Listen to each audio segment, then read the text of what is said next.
para finalizar, o que é que entende que o que é, o que é mais premente mudar hum, nas organizações a curto prazo ah, para que possamos, no fundo, lidar aqui, por um lado, respeitar a questão da diversidade, nomeadamente a diversidade etária, por outro lado, enfrentar o desafio que a própria evolução demográfica vai colocar às organizações. São ter duas preocupações em mente.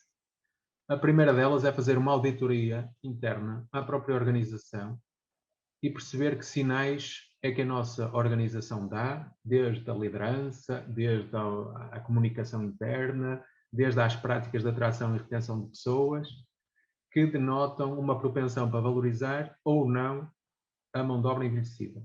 A auditoria interna, o primeiro ponto.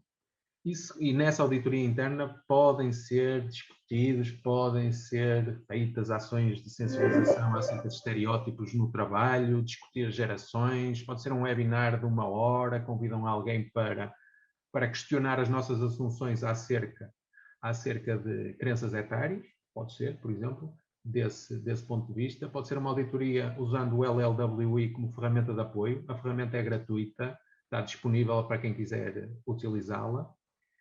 E, em segundo lugar, assumir, sem grandes discussões, e internalizar a ideia de que nós vivemos numa economia, numa sociedade da longevidade. E nessa sociedade da longevidade já não há aquela ordem sequencial das 3 idades, a idade de estudar, a idade de trabalhar e a idade de aposentar ou de reformar. Isso já não existe. O que existem são sobreposições ao longo do ciclo de vida e que se espraiam quer para aspectos profissionais, quer aspectos não profissionais. Portanto, a sociedade de hoje é uma sociedade de longevidade, se calhar é melhor dizer assim do que falar em sociedade envelhecida, sociedade da longevidade, mas queremos uma longevidade, queremos sociedades longevas que sejam saudáveis e que sejam inclusivas. E para isso precisamos auditar as nossas organizações, é o passo, diria eu, que as empresas e que as organizações podem dar nesse sentido. Não vai mudar tudo, porque há aqui questões societais, institucionais, legais, que pertencem a outro nível de análise, mas ao nível organizacional é isto que as organizações podem fazer. E já Fazer agora, o seu contributo. ao nível das políticas públicas, ah, isso Eu dava para olho para as outra políticas. conversa.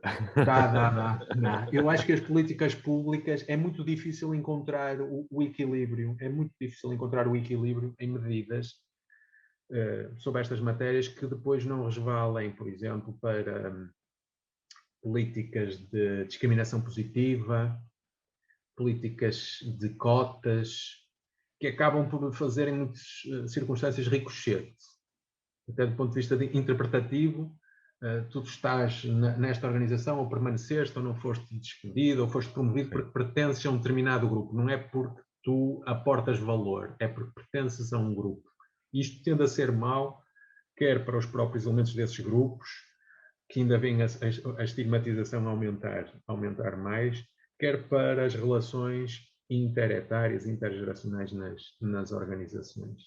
Um, há um lugar para isso, há sinalização que pode ser feita, há sensibilização que pode ser feita, mas esta questão é uma questão que passa por, não por uma imposição de um modo de pensar, mas de uma reflexão acerca de qual é o melhor modo de pensar.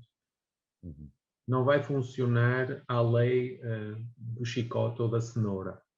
É necessário olharmos para conhecermos de forma sustentada, com factos, o que é que está em cima da mesa e depois as nossas crenças acerca dessa matéria serão serão melhor informadas com esta abordagem inicial. É o que se pode fazer. Porque quando eu há pouco dizia, as organizações têm a sua cota parte de responsabilidade. Claro que têm. Mas sempre que nós falamos em aspectos de inclusão, discriminação, diversidade, percebemos que a sensibilização para estas questões tem que surgir muito a montante. Isto vem da escola. Isto vem da escola, a forma como nós vemos a idade. Certo.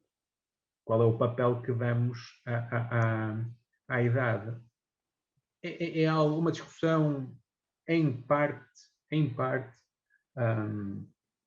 que toca, tem pontos de contacto com as questões relacionadas com a discriminação de género, do ponto de vista do que é que pode ser feito e quando é que pode ser feito. Pode ser feito muito a montante e pode ser feito e deve ser feito por muitos agentes diferentes. O Estado é um deles, mas não esperemos que seja o Estado a resolver questões relacionadas com estigma. Não vai ser. É nas nossas casas, é nas nossas organizações, é nas nossas escolas, é nos nossos locais de culto, é em todo lado. É estar atento a isso. E o mindset é que tem que ser alterado. Quando nós estivermos neste mindset da economia da longevidade, da sociedade da longevidade, vamos estar mais atentos a aspectos arquitetónicos que nunca nos passariam pela cabeça enquanto não fôssemos pessoas com essa idade e que se deparassem com esses desafios. Mas se estivermos atentos, sensibilizados, conscienciosos para isso, vamos começar a perceber que isto é algo que nos toca a todos. Quanto mais não seja, se formos bem-sucedidos e envelhecermos.